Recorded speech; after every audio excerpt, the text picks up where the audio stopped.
Kalian tahu nggak sih salah satu sumber utama pendapatan negara kita itu datang dari pajak. Dari pajaklah pemerintah bisa membangun jalan, sekolah, rumah sakit, dan berbagai layanan publik yang biasa kita nikmati setiap hari. Yang pertama yang aku akan bahas adalah PPN, pajak pertambahan nilai, yaitu pajak yang dikenakan di setiap tahap produksi dan distribusi barang atau jasa. Sederhananya, setiap kali ada tambahan nilai dari sebuah produk, misalnya bahan mentah menjadi barang jadi, di situ ada PPN-nya. Dan yang bayar akhirnya adalah konsumen akhir. Kedua, ada PPNBM. Kalau PPNBM beda lagi nih. PPNBM adalah pajak penjualan atas barang mewah. Pajak ini dikenakan untuk barang-barang yang tergolong mewah, bukan kebutuhan pokok. Tujuannya bukan cuma nambah pemasukan negara, tapi juga biar konsumsi barang mewah bisa lebih terkontrol.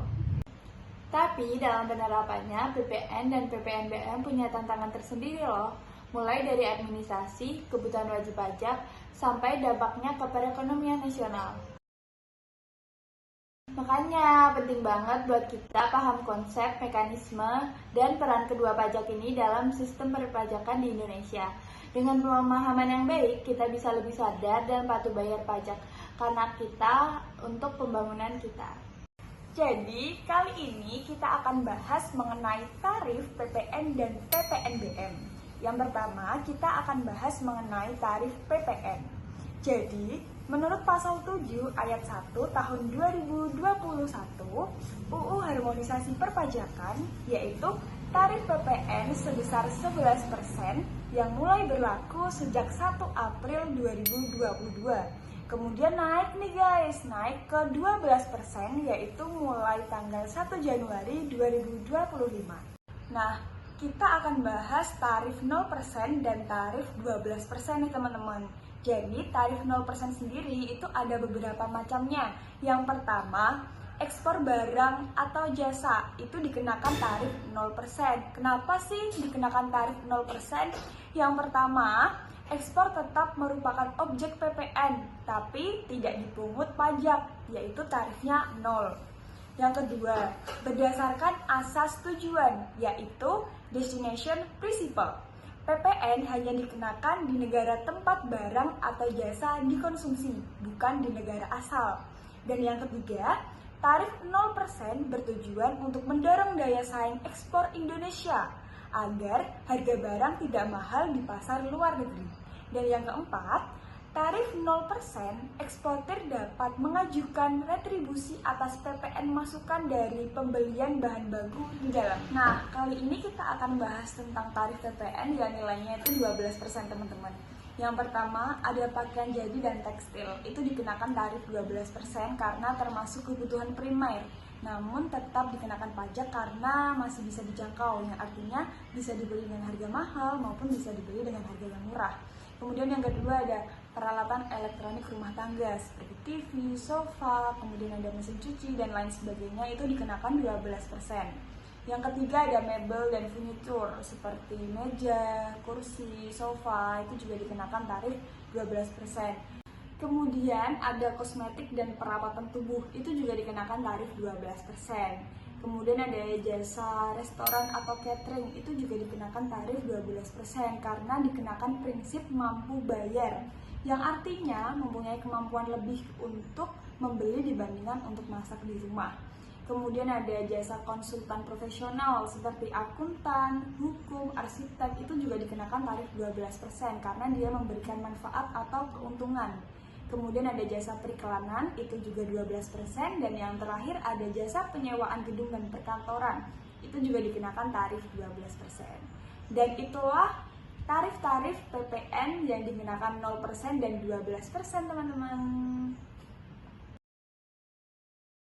Nah, selanjutnya aku mau jelasin nih tentang tarif PPNBM dan juga barang kena pajak yang tergolong mewah. Tapi sebelum itu, aku mau sebutin dulu apa aja sih karakteristik dari objek PPNBM itu sendiri. Nah, jadi karakteristik objek PPNBM meliputi 1. Barang yang tergolong mewah. Yang 2. Bukan barang yang termasuk kebutuhan pokok. Yang ketiga, yaitu dikonsumsi oleh masyarakat tertentu. Dan yang terakhir, dikonsumsi dengan tujuan untuk memberatkan kelas atau status.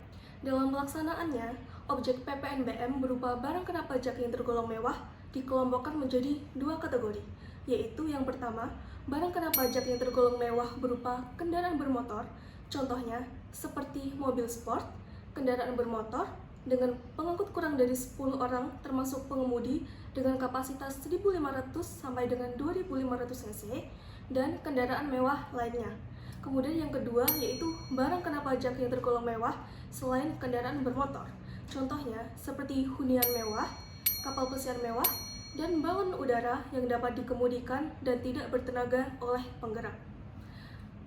Kemudian pada dasarnya, tarif objek PPNBM ditetapkan paling rendah 0% dan paling tinggi yaitu 200%. Perbedaan tarif PPNBM tersebut didasarkan pada pengelompokan barang yang tergolong mewah itu sendiri. Pada dasarnya, tarif pajak penjualan atas barang mewah yang paling rendah yaitu 10% dan untuk yang paling tingginya yaitu sekitar 200%. Jadi, untuk kesimpulannya, tarif pajak penjualan atas barang mewah didasarkan pada pengelompokan barang yang tergolong mewah itu sendiri. Nah, di sini aku mau bahas tentang dasar hukum dari PPN dan PPNBM. Nah, yang pertama itu ada pada UU nomor 83 tahun 1983, yaitu tentang mengatur PPN dan PPNBM di Indonesia. Kemudian ada nomor UU 42 tahun 2019, yaitu mengubah beberapa ketentuan dari UU 83 1983, termasuk definisi, objek, tarif dalam PPN dan PPNBM. Kemudian ada UU nomor 7 tahun 2021, yaitu tentang mendefinisi perubahan-perubahan terkait tarif PPN. Selanjutnya ada PMK 131 tahun 2024, yaitu tentang mengatur penerapan tarif PPN baru dan mekanisme dasar pengenaan pajak, termasuk penggunaan nilai lain dalam DPP PPN. Kemudian ada PMK 15 tahun 2023, yaitu mengatur kategori dan tarif objek dalam PPNBM. Kemudian ada PP 73 tahun 2019, yaitu mengatur kategori barang mewah termasuk kendaraan. Kemudian ada PP 61 tahun 2020, yaitu mengatur barang mewah yang bukan dari kendaraan bermotor. Kemudian ada peran dalam peningkatan penerimaan negara dari PPN dan PPNBM. Nah, yang pertama itu meningkatkan pendapatan negara, mengatur harga barang dan jasa, mengawasi aktivitas ekonomi nasional, dan mengurangi defisi anggaran. Kesimpulan dari materi PPN dan PPNBM yaitu kalau PPN, pajak atas konsumsi dengan tarif umum 12% yang berkontribusi besar bagi penerimaan negara, sedangkan PPNBM yaitu pajak tambahan atas barang mewah dengan tarif 10-200%, fungsinya sebagai fiskal dan sosial.